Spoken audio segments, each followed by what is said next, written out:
A trip to the park turns chaotic. A student traumatized. A man with a plan to do harm. And a bizarre scene at a campsite. Headphones recommended. Listener discretion advised.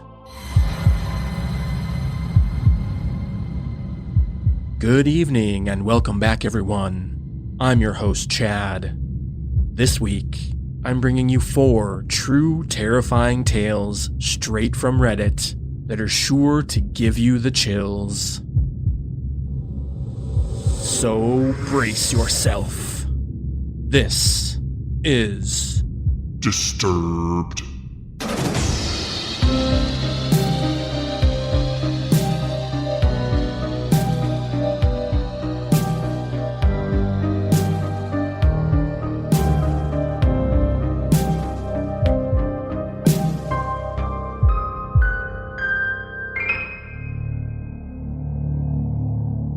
We roll on through November, and we've been growing.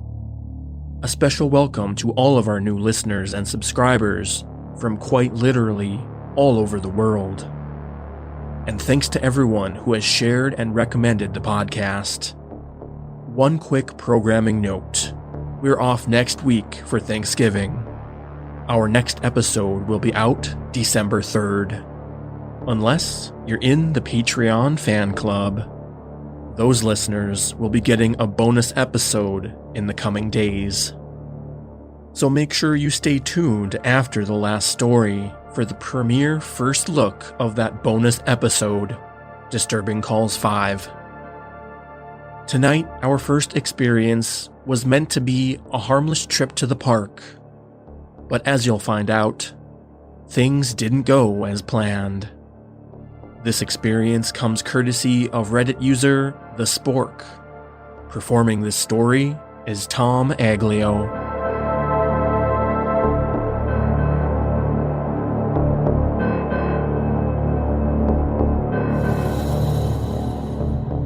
So this happened a year ago, and I'm still pretty shaken by this whole event. I thought I'd tell my story. I live in the UK, and in autumn, it gets dark at around 4 p.m. There was a school autumn break that week, so all the kids were at home. So that means my girlfriend's brother was home too. I'd been with her for a year at this point, so her family knew me pretty well, and her brother enjoyed my company. She'd recently been pretty stressed out. Her parents were going out across the country for the day, so she had to look after her brother. But I thought that I'd give her a day to herself so she can just cool off. I asked her parents if I could look after their son for the day instead, and they agreed. So I came around at 8 a.m. and they let me in before they set off. My girlfriend's brother woke up about an hour later and she followed shortly afterwards. We went out for breakfast at a local cafe together and went back to her house when we were done. And once I dropped her off, I took her brother to the park. We got there at about 2 p.m. and the place was pretty packed. Eventually, the sun started going down and the place was completely empty by 4 p.m. I texted my girlfriend and told her we'd be home in a bit, and she said okay. I'm gonna be honest, I completely lost track of time. Me and her brother were having fun being the only two in the park. Me and her brother were stood on top of this really tall climbing frame with a slide on it. It was almost pitch black at this point, so I was using my phone as a flashlight. A notification popped up on my screen, and it was my girlfriend asking where we were. I responded, "Oops, coming home now," and told her brother we had to go. He sighed and asked if we could go down the slide, and I said yes. Before I went down, I knew what the park looked like. There were streetlights all around it, benches everywhere, some trees, and places for the kids to play. When I came out of the slide, there was something weird. A man had appeared out of nowhere and was stood beneath one of the streetlights. He had a trench coat on and a beanie hat. I immediately got my girlfriend's brother behind me and called out to the man with a friendly "Hi there." I got a response. He started groaning? I noticed he was swaying back and forth in the light, and he had his mouth open, drooling with a blank look in his eyes. This man made me feel really fucking uneasy. I picked little bro up and kept checking on this guy the entire time. There was an exit to my left that led to the path back home, so I left out that way and kept checking behind me every few seconds. The guy was still stood there. The path where the guy was stood merges with the big main path if you walk out through some bushes. and so does the one I walked through. I was walking down the path for about 2 minutes, practically checking behind me, and I thought I was in the clear. I wasn't. I was on a straight stretch of path with lots of streetlights when I saw him again. He was stood beneath one, looking up at it, and he was playing with something in his hands. I looked closer and realized it was a fucking knife. I kept walking and walking, checking behind me constantly. Girlfriend's little brother was so scared he had his head tucked into my chest. I noticed that the guys seemed to be moving to new streetlights whenever I turned around. Initially, I thought it was my eyes playing tricks on me, but I started counting them and realized 2 streetlights behind him had definitely turned into 5. I could faintly hear the groaning noise, and he was occasionally moaning as well. I picked up the pace a bit and turned a corner, getting into the last stretch of street before I got to my girlfriend's house. That was when I heard him behind the row of bushes. That moaning noise sounded angry, and I heard his heavy footsteps bounding down the path. The man was fucking running. I immediately broke into a sprint and didn't stop until I turned an alleyway at the front of the street and got behind my girlfriend's house. There's a big bush there, so I crouched down behind that and spammed her phone with messages to open the back gate. I hugged her brother close until she opened it for us and got us in quickly. It felt like years. I went to the front of the house and had it confirmed that I'd managed to shake him. He was now in the street circling where I'd been outside of the alleyway just moments ago. He was still moaning. He had that knife in his hand still. He started kicking people's bins over. I called the police immediately, but he was gone by the time they arrived, and as far as I know, they never found him. There was a similar incident near the area a few months ago I saw in a local Facebook group, but I don't think anything came of that either. Her parents thanked me for keeping their son safe and didn't hold any ill will against me for the situation. He went back to normal pretty much the day afterwards, but he still has nightmares about the event. When my country isn't in lockdown, I'm still allowed to look after him with my girlfriend, funnily enough. We haven't been to that park ever since, and I still check over my shoulder and break into a cold sweat every time I'm alone in the street.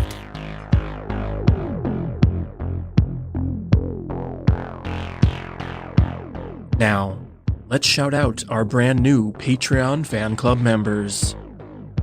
Mitch Garrids, Krista, and Tammy DC. Thanks everyone for joining the Patreon fan club and supporting the show. All of them are now enjoying an ad-free listening experience, early access, and our bonus series of Disturbing Calls. 4 bonus episodes are available to binge right now, with a brand new one dropping in the coming days. If you're curious what else is included for Patreon members, or you want those bonus episodes, visit patreon.com/disturbedpodcast to start receiving your benefits today. Again, that's patreon.com/disturbedpodcast, or find the link at the bottom of the show notes.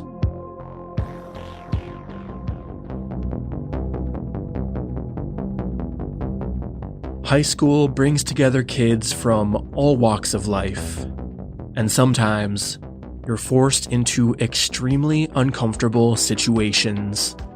Our next experience comes from Reddit user SunshineBambi1. Performing this story is our newest guest narrator, Jennifer Smith.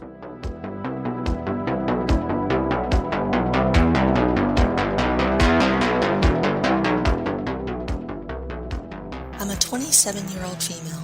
I graduated from high school about 10 years ago. In my freshman year of high school, I was well known and had lots of friends. I was very friendly, and every time I saw someone alone, I would greet them, offer them my friendship. Sometime during the year in my math class, we had a new guy. We'll call him Jose. Jose had recently moved to the U.S. from Mexico. He hardly knew any English. Me being Hispanic, I was able to speak to him in Spanish and make him feel welcomed. Jose had no friends and always sat by himself. In that math class, I started helping Jose out a lot. He sat behind me and would always play with my hair. Not actually my head, but my hair, so I could hardly feel it. I sort of felt like he had a crush on me, and he was not bad looking, so I didn't look at it as a big deal. For 2 or 3 months, he played with my hair. It became a norm. He said he really liked my hair. Towards the end of those months, he said he wanted to play a game, and he asked me to write the things I loved the most in life. He would do the same, and we both shared papers. Of course, I wrote down my family, God, friends, and a whole bunch of other things. When I gave him back the list, he wanted specific names and said he would do the same. I ended up writing my friends' and family's names. One day we were just hanging out in class, and Jose said, "Can I show you something? But you can't tell anyone, or else you're going to have to pay for it." I was so confused. I thought maybe he would ask me out. Jose pulled out a Ziploc bag, and I couldn't really tell what was in the bag. It wasn't until he placed it on the table I noticed it was a Ziploc bag full of hair. "My hair," he said. Jose pulled up his sleeve and showed his arm. He had about 10 healed knife scars. Lines made with the blade of the knife went down his arm. There was a fresh knife wound, and he grabbed the bag of my hairs and placed it on the freshly opened wound from the night before and said, "You are mine now. I know who you love, what you love. If you don't do as I say, you will pay for everything. These are all of the scars, and these are the souls that I own. Anything and everything that happens from now on, think of me." My heart sank. He started smirking. I ran out of the class crying and ran to the office. Everyone was so confused. I asked to speak to my counselor immediately. I explained what happened. Jose was pulled out of class, taken to the principal's office, and was expelled that day. I feared for my life. They found all these notes of other people in his backpack, and mine was in there. They saw the scars and found the bag of my hair. I never heard of Jose again. I've had some pretty fucked up shit happen in my life after that. I always thought of Jose. I haven't talked about this in years. I'm afraid that if I mention this, he will hear me, and more bad is to follow. I got so close with God, closer than ever. Till this day, I don't know if Jose was just messing with me, but I will tell you that after that encounter, I am no longer the super friendly and open-hearted person that I once was.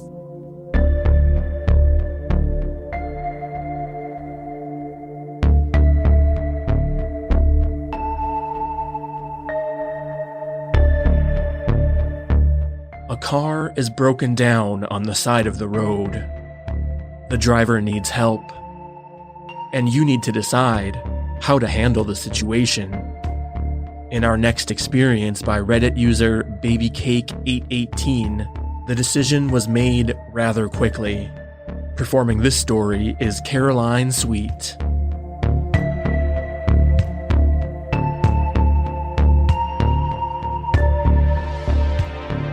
This happened to me when I was about 12 or 13 years old, so about 15 years ago.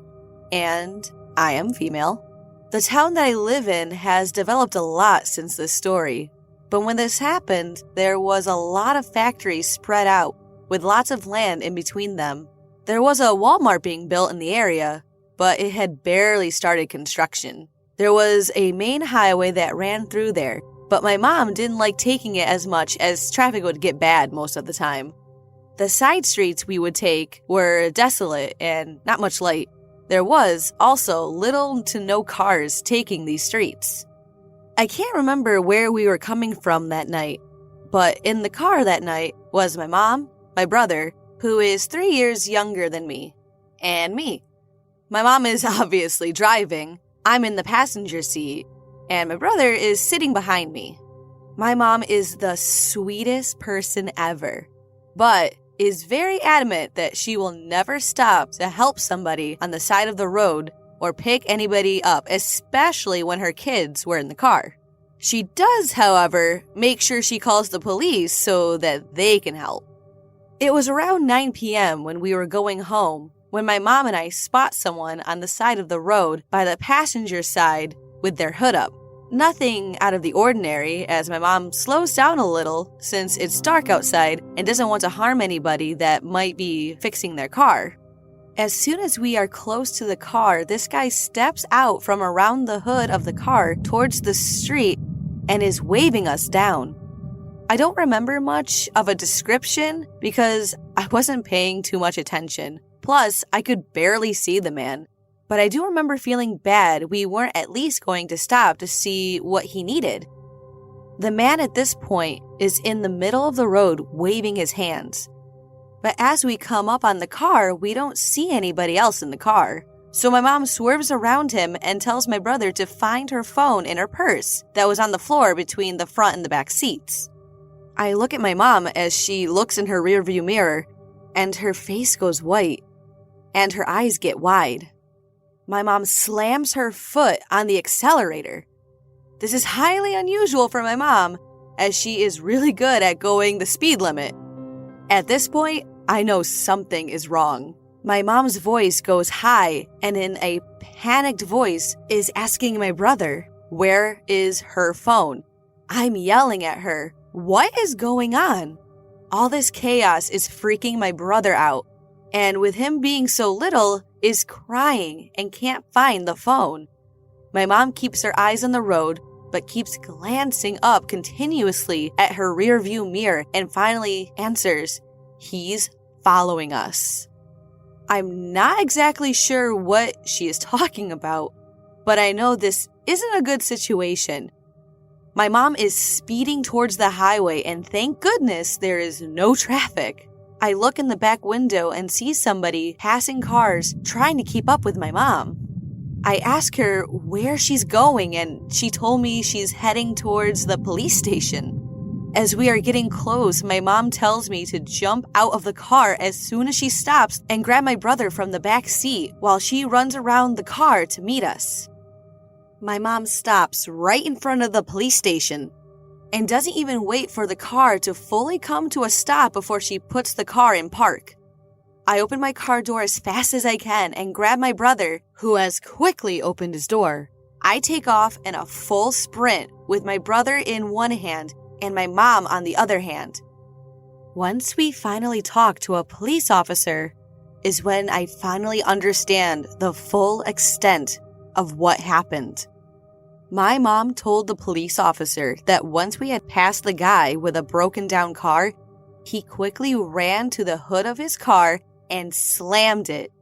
He then got into his car and sped after us. That was when my mom knew this guy had horrible intentions for us. She said he kept trying to speed up to get on the side of us, but she was able to speed up to avoid that. Once my mom turned toward the police station, she said the guy had stopped following her, but still wanted to get to the police station. Instead, he changed his mind. She gave the best description of the guy and his car, but because everything happened so fast, she didn't get a license plate number. I'm pretty sure the police never found him. I'm also not sure what the guy had planned for us, if we had actually stopped to help, but I know it was nothing good. To the guy that faked his car being broke down on an empty street, let's never meet again.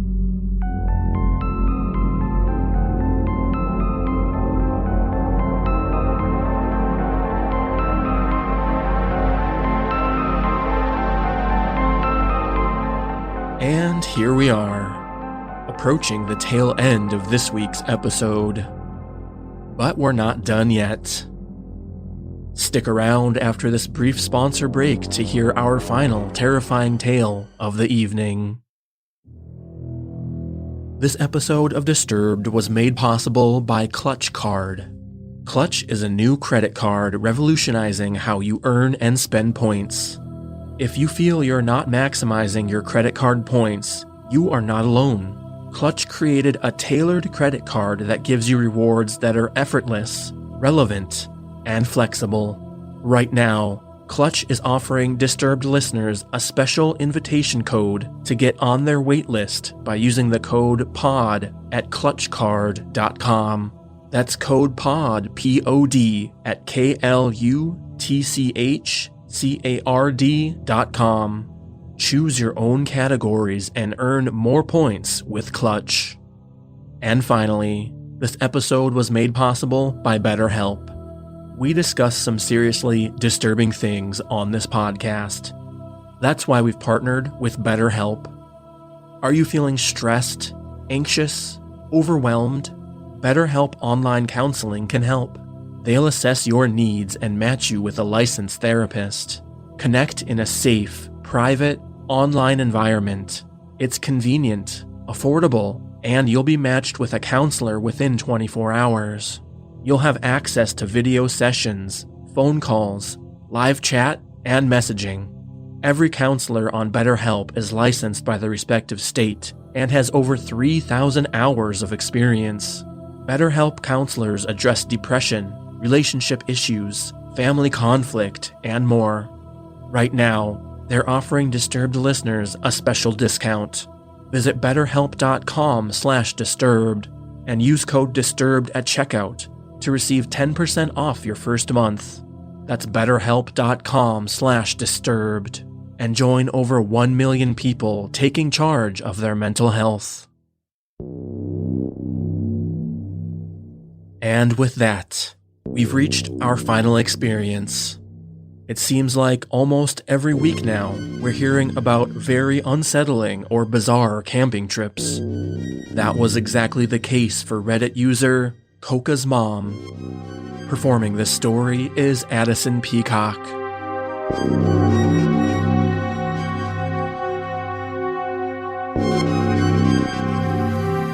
Something bad happened while I was camping. I'm just not sure what. I'm not sure if I'm in the right place, but I've held this story in for the last 6 years because it sounds crazy and I got told not to talk about it. I went camping 6 years ago with a now ex-boyfriend of mine. The campsite we picked was beautiful. We were able to drive in through some rough trails. The spot we picked was next to some hiking trails that weren't very far from some natural hot springs and a huge waterfall. We were in the middle of nowhere. Absolutely no one was around. We set up camp next to the car, went hiking, soaked in the hot springs, came back, and had dinner. It was all very normal until we woke up the next day. I need to give some context as to how we slept that night so you can understand my confusion. Before we went to sleep, I put our food cooler and a stereo that we brought in the car and locked it. I put the keys in the front pocket of my backpack and put the backpack next to my sleeping bag on the far side of the tent, away from the door of the tent. My boyfriend at the time slept nearest to the door of the tent with a gun next to him. We woke up the next morning and I felt fine. I had slept hard, and from inside the tent, everything seemed normal. When we got out, our campsite was absolute chaos. The fire pit we had made was ruined. The cooler had been thrown and food was scattered all over the place. The stereo was smashed to pieces laying next to a tree. All of the car doors were open, including the trunk. We stood there for a minute in silence, just taking everything in. The woods felt off now. It was quiet and not the beautiful campsite that I saw yesterday. Everything about those woods felt wrong now. My ex accused me of not locking the car the night before, and then an animal got in our stuff. I promised that I had locked it and went into the tent to grab the keys from my backpack, but they weren't there. I found them later on the ground, right next to the car. We quickly threw everything in the trunk and left. My boyfriend was quiet. He wouldn't talk to me about what had just happened.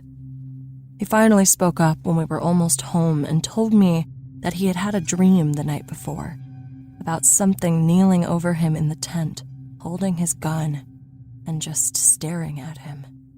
When I tried to ask him more questions, he got quiet again and said he didn't want to talk about it and that I shouldn't talk about it anymore either. I've tried to forget about it, but I just can't. Something really wrong happened to us in the woods that night.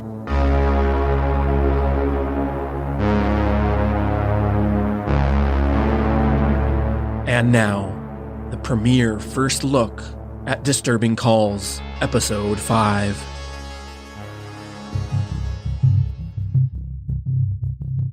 I need help. My wife's bleeding on the garage floor. Now somebody just came in and shot my daughter and my husband. 2 of my kids are dead. Oh my God. Oh my God. Can't they wake up? Please, ma'am, please. She's bleeding out of her mouth. Please. How old is your daughter? She's 10. 10? and my other son was laid out on the floor with his brains laid out on the floor. She's still breathing. And where were they shot? In the head. In the head. She left my baby dead. I can give you instructions, but I need you to stay with me, okay? I can't even move. I've been shot myself. Did she blink or anything, or moved her eyes or anything? No, they're open, but they're not moving. Oh my God, I can't believe they killed my family. Are they still there, the people who are there that shot him? They're coming back in. They're coming back in.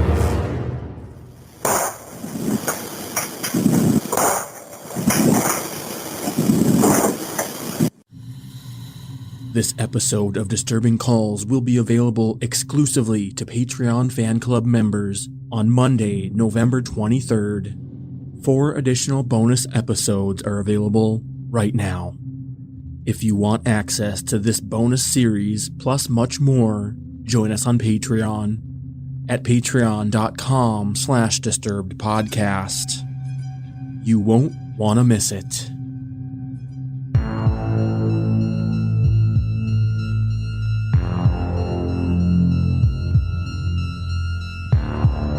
This episode of Disturbed was mixed and produced by yours truly. And that electrifying, spine-tingling score you heard is courtesy of White Bat Audio, Co.ag, and Kevin Hartnell. Special thanks to all the contributing narrators and submitters of these stories. You'll find all the relevant links in the show notes. Thanks for listening. We're off next week for Thanksgiving, but we'll be back December 3rd with a brand new episode. Stay safe out there, y'all.